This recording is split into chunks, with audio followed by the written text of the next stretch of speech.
ये साल था 1739। दिल्ली के तख्त पर मोहम्मद शाह रंगीला बैठा था।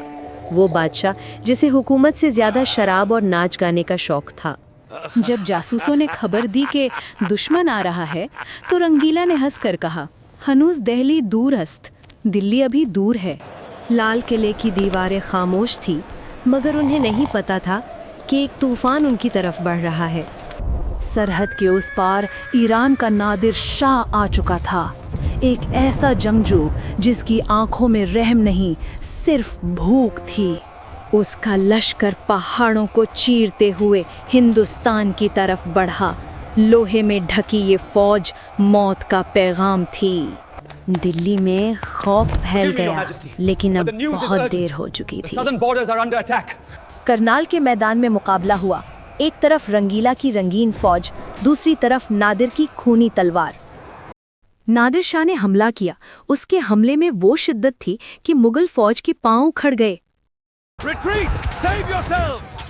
महज 3 घंटों में 300 साल पुरानी सल्तनत की इज्जत मिट्टी में मिल गई। नादिर शाह फतेह बनकर दिल्ली में दाखिल हुआ।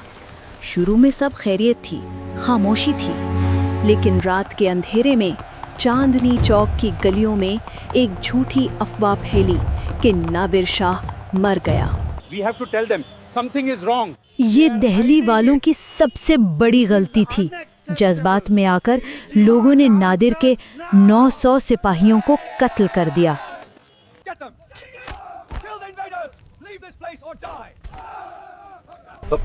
जब ये खबर नादिर तक पहुंची तो उसका चेहरा गुस्से से लाल हो गया।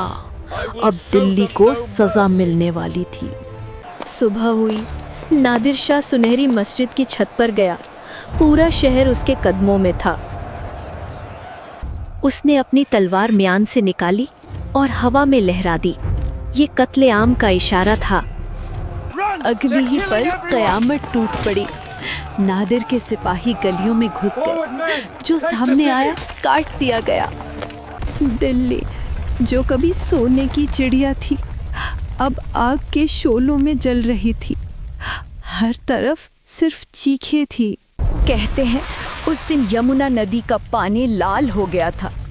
30,000 लोग सिर्फ 6 घंटों में मार दिए गए। जब शाम हुई तो गलियों में सिर्फ लाशें थी और मौत का सन्नाटा।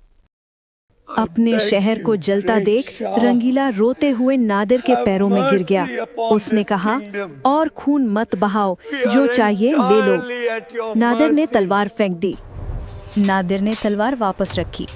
कत्लेआम रुक गया, लेकिन अब बारी थी लूट मार की। मुगल खजाने के दरवाजे तोड़ दिए गए।